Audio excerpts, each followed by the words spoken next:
right, you primitive screwheads, listen up. See this?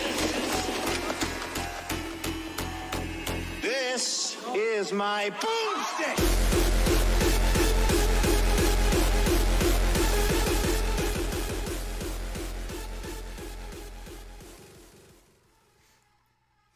Welcome to the Bloody Boomstick Podcast, everyone. It's been a while since we've done it. I'm Russ. I'm Robert. And I'm Thanos, Destroyer of Worlds. Just kidding. It's Chi. You know me. And this episode of the podcast is the original idea for the Halloween special that didn't happen because the mic screwed up and we were busy and we haven't been able to do it. So we're sorry. Very busy. Very much so. Busy. So we have a full house in here right now. We've never had this many people in here during a podcast. 4, 5, 6, 7. There's seven bodies. There's seven people in here. Yep. 7 people in here Cold bodies. watching on. It's kind of weird. So Never had an audience before. It's kind of nervous. It's crazy. Turn your heads. Don't look at us. Don't look at me when I'm talking to you. We're used to people just hearing us on the internet, not actually being here for this. So we got some stories to tell, and I left my sheet of paper with all my stories in my bedroom. So We'll keep him busy. Yo, you gotta fill him in on the new setup. Yeah, we got a nice new setup. We have 2 mics now instead of just the one that we used to have. It was awful, just one mic, because we all had to huddle around a microphone. Now we have 2, and I have one to myself. Robert and Chi are sharing a mic on the futon, and I don't know why my streaming light is on right now. I'm going to turn that off. Now it's really dark in here. So, Robert, how many stories you got? 3. Chi? I got one right now. I don't remember it too well, but I think once I start telling it, it'll all eventually flow back. But if I do remember any more, I'll tell them, but we'll just let it come naturally. Well, I have a bit more than the both of you. So I have 49 stories. no, on the sheet of paper I had like 17, but I don't remember all of them. So, you know, Were you planning on telling them all? some of them are pretty short. So yeah, Okay. like, but some of them kind of go in together. So, do you want me to go first, and then we'll let Robert go, and then Chi, you can go? Yeah. And then come back to me. Like, we'll just go around that way. I mean, I'll probably end up running, unless you want me to go in between both of you every time, considering I have more stories. Yeah, that's fine. Yeah, do that. Okay, so that's what we'll do. I'll go in between each of them. So I'll go first. I'll start with saying my house is haunted. Where we record is haunted. The first time that I ever saw anything was I was in the living room watching Cops and eating me a pizza, you know, like you do. And I finished my pizza, and I had just stood up, was about to take my plate to the kitchen. I was standing there, and a little girl like skips through our hallway and stands in the doorway of our living room and just looks at me. She was wearing like old-fashioned clothes, and it really freaked me out. By the time I went to look at her face, she was gone. So the next day, I told Mom about what I saw, and she kind of had a fit. She was like, "I have to stay here by myself. I don't want to hear these stories." And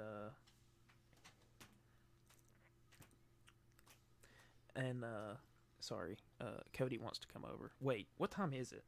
10 o'clock? Oh, man. We'll still be recording at the time. Yeah. Cody always messes everything up. I know. He always screws up everything. Like, literally everything ever bad to happen ever in the world. Like, you know, war, starvation. I was about to say hunger, but hunger and starvation are the same thing. I was going to say war, hunger, starvation, fighting, all that. Being hungry, lack of food. But so Mom kind of freaked out about it, the whole, you know, me seeing something. And then later she was like, "I'm sorry, I kind of overreacted about it, but I've seen stuff too. she told me about the stuff she had seen, like an old woman in her bedroom, which is actually the room we're in right now recording. Comforting. Folding clothes. Yeah, comforting. And she saw a little boy run through the living room. She thought it was me, but it wasn't, because I hadn't moved. My sister, one time, my mom and sister were laying in bed watching TV, and my sister just looked at the doorway and said, "Hi," and there was nothing there. So, weird stuff has happened. And then, when was it? When was it, Robert? When you saw? About a month ago? Yeah, it was right before Halloween. Okay, yeah, so almost 2 months ago. Actually, like, exactly a month from today. Yeah.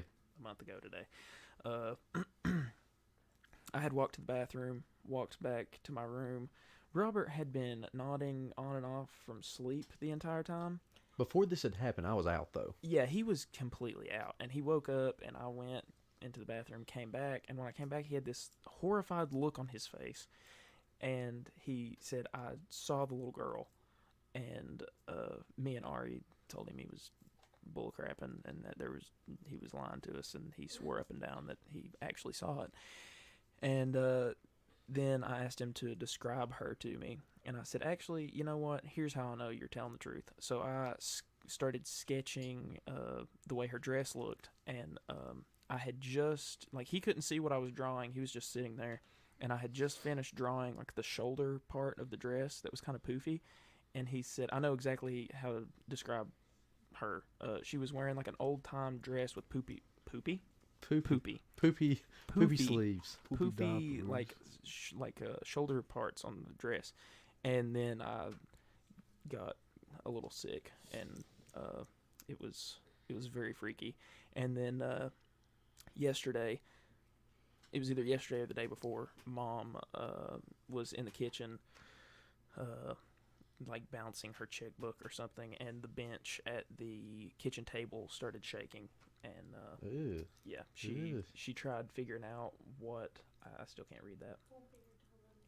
11:15. He'll be here at 11:15. Okay, that's fine. So she tried figuring out what caused it, but she could not figure out what happened. It is sitting right over a vent, but that bench is really heavy, and for the air kicking on to shake the bench is just kind of it's not possible. Yeah. So yeah, that's the story of my house being haunted. Robert? Okay, mine's about my old house. I don't live there no more, but I lived in a village, and when you say you lived in a village, it sounds like you lived Were in like you a the village Dutch idiot? village. I Like, was the village idiot. with like straw roofs. Well, it was hard winters and hot cinemas. Cinemas. It was hot cinemas. If you could see the look on my face right now. What? I don't get it. Not you. Oh. You're right beside me. The viewers. The viewers. The listeners. Continue, Robert. But we lived in what's called Thomas Village, and the house we lived in, we were the second ones to own it. We lived there like 15 years, something like It's that. not a legit village, though. No, Like, it's it's like a a little cul-de-sac. Yeah, it's a little Jinx. cul-de-sac. It's a little suburb area. And we had seen some odder stuff, like when my baby brother was real little, he would like look down the hallway and wave at stuff, and then he'd be outside and he'd look in the windows and wave at someone and there's no one there, and crap like that. Like nothing too crazy, you know, he's a little kid. And then Mom started seeing stuff. There was one night, or no. So Levi saw stuff before your mom did? Yes. Okay. And Mom was washing dishes, and she looked out onto, we had like a carport, and she looked out into the carport and seen someone run by, and she was like, okay, one of the kids are out there. And we were all inside, and there wasn't a soul out there. And so just crap like that happened all the time. And she had felt like someone breathed on the back of her neck one night, just crap like that. But anyway, one night, my mom, my sister, my brother, and my dad were in the living room, and I went to the bathroom to brush my teeth. It was late at night, and the way our bathroom is shaped, it's kind of like an L. Like you got a door at each end, and one door leads to my mom's room, and the other door leads in from the hallway, and I went in from that way. And I was sitting there about to brush my teeth, and I turned around, and when I did, in the other doorway, there was a woman standing there with a white dress on and white long hair, and it freaked me out. But I was only like 13 at the time, and no one believed me. But I wouldn't go back into the bathroom until my that's all, folks. until my sister would go in there with me, and it freaked me out. Like, That is so weird, Robert. crazy. That's it. Come take a wee with me. And Come watch me take a pee. later on, after that, like years later, I was laying in bed, and I seen someone peek at my door, and I thought it was my sister. And I looked, and I'd see their head pop back away from the door. Then I'd look back at the TV, and they would like kind of look back around at me. Well, I went up to look, and there was no one there. And all I can remember is black fuzzy hair and black fuzzy eyebrows. I don't know why, but just that. Well, come to find You out, saw Napoleon Dynamite. come to find out, there was a woman that the first owner of our house that went to live in the old folks home down the road, and she always swore she would go back to her house, and she died saying that. And she had a brother that lived with her in that house, and it freaked me out. I didn't like it. Very, very, very creepy. And the footsteps in your attic. Oh my gosh, Millie and Odessa can attest to that one. Freaking, they came to the house one day, and Because me and you were about to show up with guns. yeah, we thought someone was in the house, and Millie and Odessa went to go in, and they heard someone like walking around in their attic. It was freaking creepy. Chi? Okay, this is gonna do some soul searching right here to remember this. Last time I heard this story, I was actually supposed to talk to Mom about it. I remember bits and pieces of it, so I'm gonna try to piece together as much as I can. I was supposed to talk to Mom about it yesterday, but I totally forgot to. Just slipped my mind. But my mom is a mail carrier, and she was on her out one day, and there are these paganistic people that lived on her route, and very they had witchy. like kind of Wiccan pagan type deal, whatever. But they had a big old sign, like with, I'm not sure what type of symbol it is. It kind of resembles a little pentagram, kind of, but it's not a pentagram, is what she said.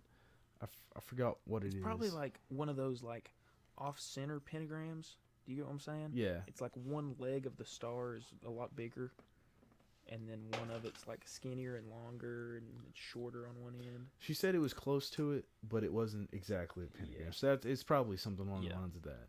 So she said that there was a man and a woman that lived there, and that the man would come out and go get the mail and talk to Mom or whatever. She said he was a nice guy or whatever, and she would talk to me, friendly to him. But he said that like whenever they would talk, she would see his wife like peek her head out the window or at the door or whatever, and she thought that like Mom had a thing for this weird pagan Wiccan dude, and so Mom didn't think anything of it. I mean, she goes to a lot of houses and delivers a lot of mail and stuff, so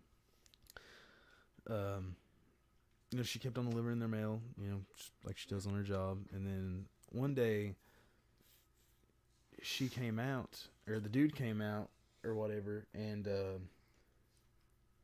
like she felt something weird happen, and like they were in the middle of conversation, and the dude was like, I gotta go.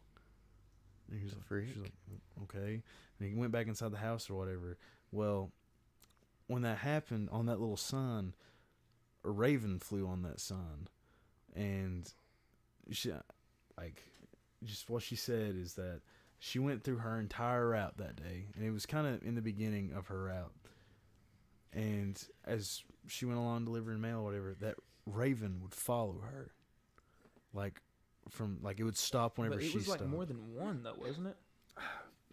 Maybe. I thought it was. It's kind I of. feel like it was quite a few ravens that would follow and stop every time. Yeah, it was. That was the main thing though. Just every time she stopped, it stopped, or they stopped, or whatever it was. I'll have to talk to her and find Straighten out what it it up. was. Yeah, straighten up the facts. But she kind of noticed it.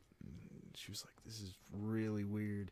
And Mom is, she's very scared of like witchcraft and all kinds of stuff like that. Because I mean, it's pretty scary stuff. Yeah. But it was really freaking her out. She pulled over on the side of the road or whatever, and she said the Lord's Prayer under her breath, and then she looked up and the ravens were gone. The raven was weird, gone, man. and like it just kind of vanished. And it's freaking weird. It's like if something like that happened to me, I would not go outside. more than I Never already. again. Yeah, no. Like, no. Who needs sunlight? It's But freaking weird. That's mine though. Okay, my next one is when Mom was little, they lived in this 2-story house on a dirt road. And she used to ride her bike on the dirt road, just like back and forth on their property lines, like from one property line to the other of their land. And she said she was riding one day, and it had started getting dark. And she rode down and just stopped, and she saw something standing in the dirt road, like in the middle of the dirt road. And she said that it was like the shape of a person, but like the clothes it was wearing were really flowy, and it was like glowing white. And it really freaked her out, so she got on her bike and rode back to the house, and she never rode her bike out like when it was starting to get dark ever again. And she kept telling me more stories and stuff because I kind of interviewed Mom for this episode. And she started telling me another story about my sister was out with like one of our cousins or something, and she was laying in bed, and she woke up and looked in the hallway, and there was something standing in the hallway, and she started describing it, and I said, "Did it look like what you saw when you were riding your bike when you were little?" And she said, "Yeah, I never really thought about it, but now that you mention it, it does really resemble that." And she said that she sat up in bed to look at it and get a better view of it, and it like started coming toward her, and then it broke apart into little pieces of light and came straight into through her bedroom and bounced onto the bed and like out the wall, and every time it would hit the bed would shake. Oh man. That's how scared I am. Robert is so scared that he can't stop coughing.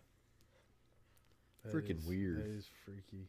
And she wasn't asleep? No, Like, she this wasn't a asleep. dream? No, it wasn't a dream. She said she Freak. woke up and she saw it, and then like when she saw it, startled her and like fully woke her up, and she sat up to look at it, and it freaked her out. She was afraid it was like some kind of warning that my sister was in some kind of harm, like in gosh. danger. So it kind of freaked her out. So, but yeah, that's another one of mine.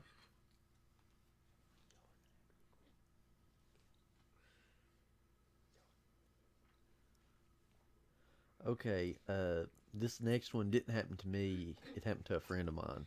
But he was never like a hardcore like believer in ghosts and anything like that. But one day he came to me and asked me if I would do a blessing over his house. And I looked at him, I thought he was joking. Like, I really didn't believe him. And like he acted like he was truly like petrified. And I went over to his house. I was going to hang out with him that day, and his mom was there, and she was just the same way. I was like, "Wait, you were serious about that?" And he was like, "Yeah." And apparently, he was asleep one night, and he had woken up. And the way that his house is set up, or was set up, is you go up the stairs, and you're in his brother's room. And the only thing separating his brother's room from his room is a Curtain. a curtain over like a doorway. And he said that that curtain flew up like something had pushed it to the side, but there was nothing there. Something bounced onto his bed and then out his window, and it scared him to death. Yeah, Like, I remember when that happened because he came to me too, and asked what to do in that yeah, situation, and I said, you say in the name of the Father, the Son, and the Holy Spirit, and it can't stay there. Yeah. And but you know, in that kind of situation, whether you think about that or not is Yeah, something else. but he acted like he was scared out of his mind. Yeah, when he came to me too, he was really scared. I mean, it was something crazy because he wasn't the type to, like, you know, get scared over everything. But that really shook him up, and it really freaked me out. I never slept at his house after that. That did me in. I don't remember if I did or not. Was that not before we all slept in the bed? No. Once? When you used my butt as a pillow? I think it was after that, but I could be wrong. It was quite freaky. I do know that. It was. It was very freaky. I forget what I told him to do after that. I think you told him the same thing because me and you talked about it one day. Yeah, I'd say I did. Chi, you got another one, or you? Well, I was thinking. I feel like we should have if we haven't. Have we talked about flashlight failure? We have not talked about flashlight failure. Well, no. Have we talked about it in a past podcast? I feel like we should have, but I feel like we haven't. I don't know, but this story was me. Well, we had gone to the youth meeting at church, and Gabe was with us. I had taken Gabe home, and I was taking Cody and the friend that Robert was just talking about, taking them home, and they live across, or he lived across. Actually, he lived more on top of the mountain, and then Cody lived on the other side of the mountain, and I was on the way taking them home, and Cody just like looks out the window. He's like, "Whoa, did you guys see that guy walking on the side of the road?" And I said, "There wasn't anybody there, Cody." And he said, "No, seriously, there was somebody walking on the side of the road with a flashlight." And Kirkland said, "No, dude, there wasn't." Kirkland is the other friend that we were talking about, and he said, "No, dude, there wasn't anything back there." And Cody said, "Yes, there was someone back there walking with a flashlight." Cody said he was wearing camouflage shorts and an orange shirt. And I said, "Are you sure?" And Kirkland said, "You seem pretty into this dude, Cody." And Cody was kind of freaking out. He kept looking back, like out the back glass of the car, and like looking out the window to see if he could see him again. I said, "Cody, do you want me to turn around to show you that there was no one there?" And I looked in the rearview mirror and looked at Cody, and he said, "Yes, please." And when he said that, I knew that he was not joking, that he was serious. And he was kind of freaked out because we didn't see it either. Or we didn't see it, and he did. So we pulled into the driveway of this cabin, turned around, started heading back down, and we saw him. We saw like the outline of him, like the flashlight swaying back and forth like you would, like a flashlight would when you're walking. And we were like, "Oh, yeah, there he is." So we're driving down the mountain. We were going to find somewhere else to turn around. Well, this other car comes around the curve of the mountain, and as soon as it dims its headlights, this guy is gone. Like, no flashlight shining. There's nobody standing on the side of the road. There was nowhere for him to hide. It was like a empty field right next to him, and there was, like, it wasn't any tall grass or anything. There was nowhere for him to have gone, and he had just disappeared. And we all started screaming. We came back to my house and ran inside. I went over and told Mom about it. She thought it was hilarious that we were so freaked out. And she said, "What, do you want me to go with you to take them home?" I was like, "Yeah, sure, that sounds like a good idea." So we got in the car, drove back the way that we went to my house, didn't see the guy the whole time, and I took them home, and on the way back, Mom said, "Go the other way back to our house. There's 2 different ways." So we took the other way just in case that we just couldn't see him with that other car there or something, and he wasn't anywhere the other way either. The guy was completely gone. Now, I have a follow-up to that. I'm not sure if I ever told you guys. It was during my last, I think, few weeks at McDonald's. I used to close at McDonald's, and sometimes we would get out of there like super late, depending on if we had all our stuff ready by the time the store closed and whatnot. And that particular night, we'd gotten slammed, and we didn't have really anything prepared by the time we closed, so we were there pretty late. And I think I left around maybe, I don't know, 1:30, 15 till 2. Uh-huh. And I came home, And my road is kind of enclosed, I would say. It's pretty much in between. Like, it's like we're in the middle of a valley. Like, there's two huge mountains on the side of the road. And I was driving down, and I got about halfway down the road, and, you know, it's like 2:15 a.m. I mean, it's late. Like, no one should be out. Well, I was driving down the road. I saw on the right side of the road in this little, like, driveway, instead of wearing an orange shirt and short camo, like, shorts, it was boots, long camo pants, and, like, an orange reflector vest. Like, when people direct traffic, what to do with a flashlight in his hand. I passed him, and I looked back, and I saw him for half a second, and then the light just, like, went off. And I'm not sure if that's flashlight failure on a cold night, or if that's his cousin or what, but dude, like, I saw it, and I didn't know if I was just so tired that I was imagining it, or what, but it was really weird. Well, you know, Cody still sees him a lot. Really? Like, yeah, We need to Cody, ask him about that whenever he gets here. Cody says that sometimes when he's going home, he sees him in the same spot, and every time, just dude walking on the side of the road with a flashlight. Does he disappear? He hasn't said, but he just says, well, I saw flashlight failure again tonight. And we call him flashlight failure because that's what Cody started calling him. And failure is kind of just a southern thing for My dude. yeah. And so yeah, flashlight failure lives and forever. Undertaker. There's another one. Gosh, I can't remember who said it. I think it was Nick Turner who told it to someone. They went up and some mountain and something happened. Do you know what I'm talking about, Malachi? Yeah, I know what you're talking about. They were in this truck.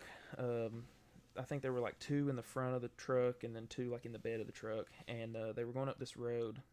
The road was called like Old King's Road or Old England's Road, or I think it's King. Huh? New England Road? It's something along the lines of that. It's like King or England or Old or New and Road, Drive, you know, it's something. But so they were going up this road and it started getting really hot, and it was like, wasn't it like in the fall or like the winter or yeah, I mean it was cold out. And so they said it was getting really hot, and these dogs started, like these black dogs just started chasing their truck. And they get farther into this road, and there's a church with this glowing red light shining out of it, and there was they could see people walking around it and everything, and it really freaked them out, and they got out of there.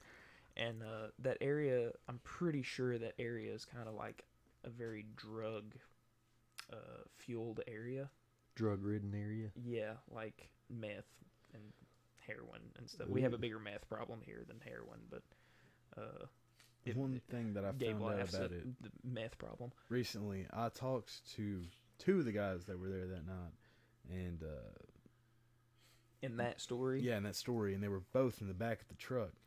And, you know, they were sitting there, you know, just having a good time, whatnot. And one of them had a Mountain Dew bottle, and, you know, he's drinking out of whatever. And after those, what they said it was like Rottweiler type, I mean, just real mean dogs or whatever.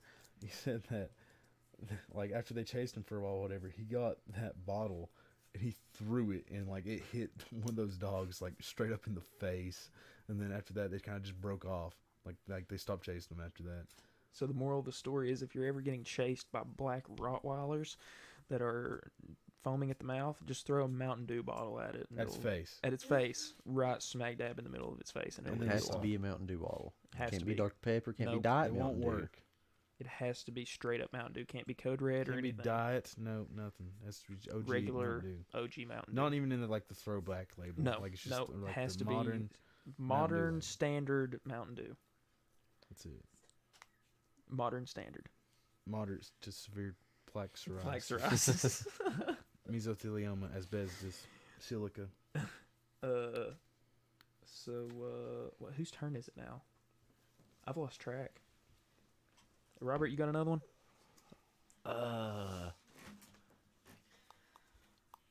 Yeah, it has to do with our family. Which one? Hoods. Well, I mean, which story? Oh. I know which family. We're related by one family, Robert. I can't remember. Now he's laughing. I can't, He can't handle it. I can't remember who was there. I want to say it was Mama. There was someone else with her though. But they're This is about the light in the woods? No, this is about the light in the house where the person died. Oh, the painters. Yeah, Or yeah. wallpaper people or whatever. Wallpaper people? That sounds like a band. The wallpaper people. But anyway. It was Mommy Hood. Oh, okay. Mommy Hood's the one that saw him. Well, she was going down the road, not far from here, like, what, a few miles, if that? Yeah, I don't even think it's a mile. And they passed this house, and there's these people in white in the house. And they thought, it's wallpaper people or painters or something like that, painting the house. Well, come to find out, about that time when she passed the house, whoever lived there at the time had just died. And there was actually no one in the house besides the family. Yeah. So there was no painters, no wallpaper people. Well, try saying that 3 times fast. Wallpaper people, wallpaper people, wallpaper people. He can say it. But there was no one in the house, and they think it could have been angels coming to get her. It was not really freaky, but not something you see every day. You got another one, or do you want me to go? You go right ahead. All right. This one is I wouldn't say a personal favorite. It's one of the only stories that actually freaks me out. So there's this picture. Ooh.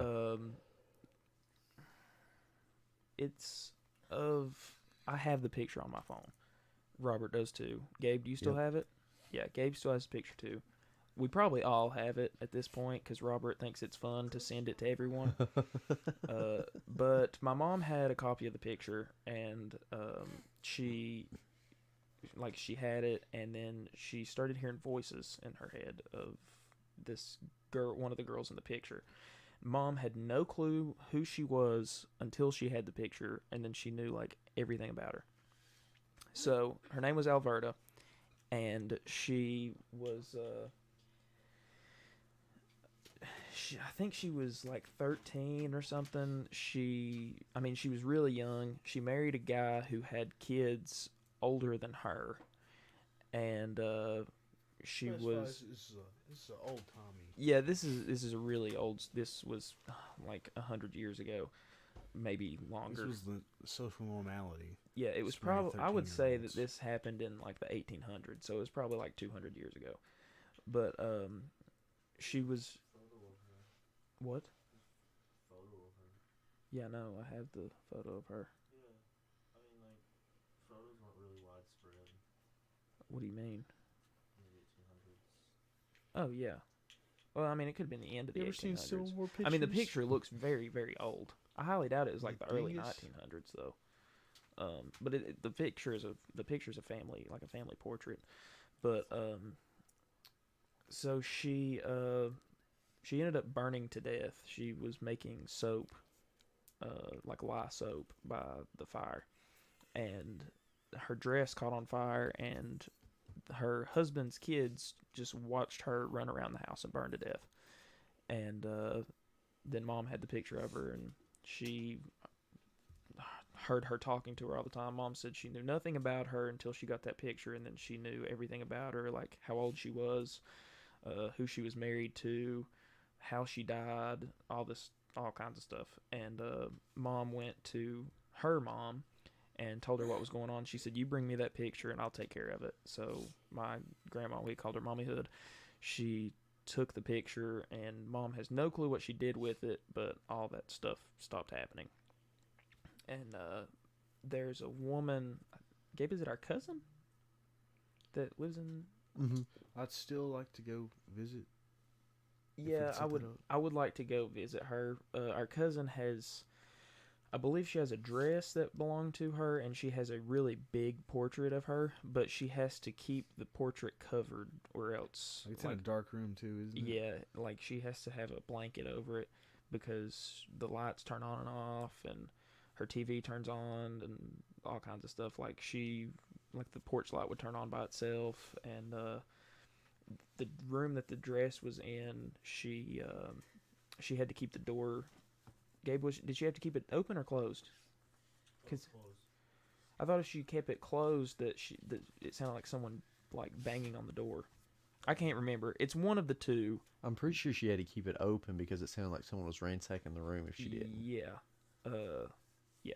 So that's that. And that story really freaks me out. And you're welcome for me saying her name, because that took a lot of effort for me, because I hate saying her name. Gabe, stop. And Robert thinks it's funny, so he sends the picture to everybody. And the other night he sent the picture to a group chat, and Ari's phone started going crazy. Like, the picture would be there, and then it'd disappear, and then it'd show back up, and it was going nuts. So my prediction is that she's going to haunt Robert for the rest of his life now, because he thinks it's funny. Elvira, my heart's on fire. So, yeah, that's that one. Robert, do you have another one?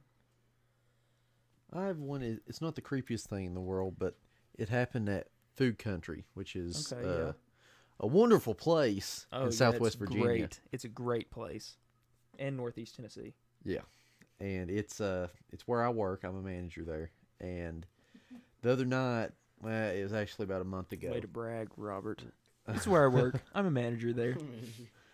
It's nothing I'm proud of.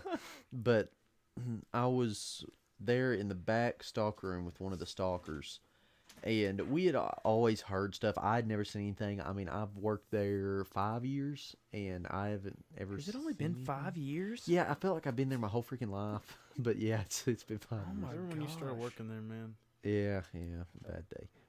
Wait, what? I thought you started working there your junior year. No, I started working there my 10th grade year. So it's been longer than 5 years. I took a year off. Oh, yeah. I forgot. But I'm sorry, continue. I was working there a couple months ago, and I'd heard a bunch of stories. Like, one night, back before I became manager, the manager at the time, we were about to close down the place, and she swears she's seen someone, and we call it the Coke room. It's where we keep all the sodas and stuff. It's where they keep all the cocaine. And Bam Bam. She's not the only one, but there's been a couple people say they've seen someone walk in there. And then one of our other managers said that the compressor door inside there is where we keep all the engines and stuff that keep all the food cool. That door would open and shut by itself. And I heard it, and I was like, okay, they're just trying to screw with me. Well, about a month ago, we were just back in the stock room getting some stuff ready and talking, and the door opens, and I'm like, okay, no big deal. It's an old door. The hinges aren't that great. Maybe it just opened. Well, it opened, and then it shut. And it opened, and it shut, and it kept opening and shutting. I left the stock room, and I didn't go back. I made the stalker go back there because you got to go in that room to turn the store lights off. I can vouch for this because I used to work there too. That door is very hard to open. Yeah. So the fact that it would just open and close back and forth on its own is not possible. If it closes, it's closed. Yeah. Because it kind of makes a vacuum in that room where all the air is moving and stuff, and it forces the door to close. Yeah, and that made no sense to me. It freaked me out. And I've not seen it. I've seen it open before, but it's mainly because people they don't shut it. They just halfway shut it and it just swings open. But I've never seen it do that again, and it really freaked me out. It's freaky.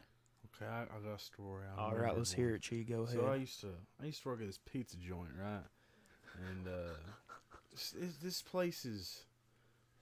There's been a lot of weird stuff happen there. Yes, there has. You've just not seen her. You've not. Ari is a skeptic on when it comes to ghosts, and she tells everyone they're lying. So she's trying to convince Malachi that his story is not legitimate. No, I saw it with my own eyes, and Mark and Hunter saw it. now she's changing her story. Now everyone's against you. And you She just said nothing weird happens there, and then she changed her story and said, "Okay, something has happened. It is ghosts." What could it be? Listen to this. Okay, go ahead. So no it more was me, a manager, and then another employee there, and we normally had another person there too. They were out on a delivery or something, but we were in the dining area, and we were standing up near the cash register, cleaning, talking, whatnot, and then we see a car come in, and you can only come in one way and go out one way, and it's kind of like I guess from the main road, it's kind of like an inn, like it goes forward and then it goes back around the store and then comes back out to the road. Like there's no back roads because there is like a huge ditch behind, and then to the right there's a wide open field with nothing in it, and to the left it's another wide open field that has like a big drop off with like gravel and rocks and stuff. So we were standing there in the dining area, and we see a car pull in. We're like, okay, whatever, and we start getting ready for it to come up to the window for a pickup or something, or maybe they wanted to come in, and we waited there for a while and nothing ever came around. We're like, what? And like we watched it the entire time because we were ready for that car to pull through to the pickup window. It never came, and then I was like, what? So I checked the back door. The other employee checked the main entrance, and the other entrance is on the side where our manager was at the pickup window, and that car never came around, and I don't know where it went. It just disappeared. Like it just vanished, and there's no place it could have been other. Like it had to have come around. It's not a big parking lot either. I mean, you not, can't just no. lose the car. No. And it's kind of grown up back there anyway. Like there's trees and Yeah, stuff. there's trees and a big ditch, and yeah, they couldn't have gone anywhere. No. It's freaking weird. It is. We live in a very odd town. Well, it's the thing, like, people say that the South is a hotbed for paranormal activity because of so much stuff that's happened in the South. Yeah. Well, tell the Miss Muffet story if you haven't already.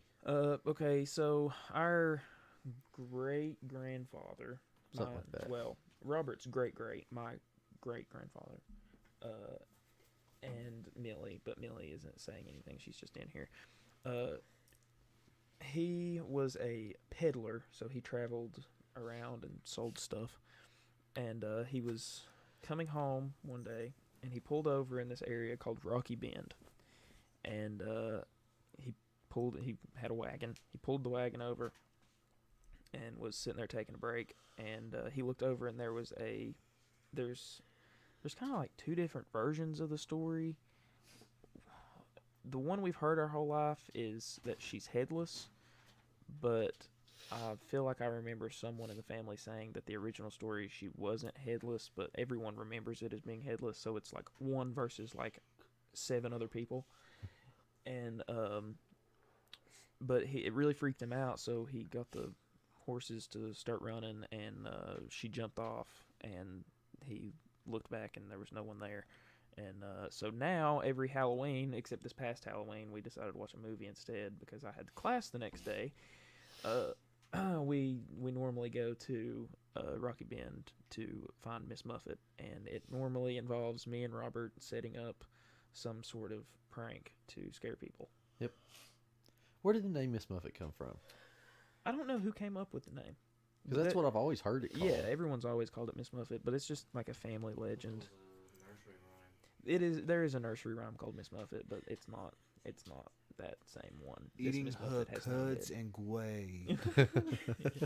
Gway. She has no head in our version. I remember setting up. It was me, you, and Ryan. And it was like where you had that fake head or whatever, and you drill the eyes out and you put the red glow sticks in. That was super fun to set up. That was pretty dope looking too. Because I remember, like, was it you that had to climb up on the side? And I fell? Yeah. Yeah. And me and Ryan were just down there, like we were talking. I remember talking, and I was like, dude, he's going to fall and die. And he's like, yeah. Yeah. Yeah. Oh, there he goes. Yeah, I did fall and slide a bit. He didn't die. Or No, did he? I'm still here. Unless it's just my We ghost. were all ghosts. Yeah, maybe this whole podcast is just a This bunch is of ghosts. purgatory. You're gonna we're miss my stuck here. mind. So You're gonna be more confused if we are ghosts than you were whenever you watched the one music video from Metallica. Dude, that messed you up so bad. yeah, if you're listening to this, you're actually asleep. Hello. I have one more story. It's not the freakiest. Robert, do you have any more? No, I don't think Chi, so. do you have any That's more? a wrap for old Chi. All right, well, this is going to be the last story. I wish I had some creepy music to play, but sadly I do not. So, my mom and my dad used to live in these apartments back in the 80s. And Mom woke up one night and there was a man standing next to her bed. She said that she wasn't scared of it, but it kind of startled her, so she kicked her leg out to kick the guy, and then he disappeared. He was just gone. Ooh. So she was like, okay, that's freaking weird. So she went back to sleep, and her best friend from high school is married to her nephew, and he had been working graveyard. He came home that next morning from work, and his and his wife's bedroom was ransacked because she had been wrestling with someone all night. What the frick? Yeah. The same night Mom saw someone in her bedroom, Karen was wrestling with someone all night. Oh, it was Karen? Yeah. Oh, dang. But there's no one there. She was just sleep wrestling or whatever. That's Sure. It was either sleep wrestling or she was wrestling with a ghost. I don't know. But she said that she wrestled with someone all night. Huh. But that nephew that is married to my mom's best friend from high school, used to be, not anymore. He used to love the Bell Witch stuff, from Adams, Tennessee, and he's kind of what got me into it. And I really want to go down there to Adams and go to the Bell Cave and the Bell House and stuff. I think it'd be pretty cool. indeed. So that's about all for this episode of the podcast. Next week on the podcast, it will not be the Bloody Boomstick Podcast. It'll be a new podcast called the what the frick is it called? Touch my joystick. Hands Off My Hands off Joystick my joystick. is a gaming Don't touch it podcast. either. So if you're down for some gaming info and stuff, and check that out. So it'll be on the same channel, on the Bloody Boomstick Network channel, and it's gonna be a fun time. We're gonna have a great time with it. So once again, I'm Russ. I'm Robert. I'm Chi. And thank you for listening.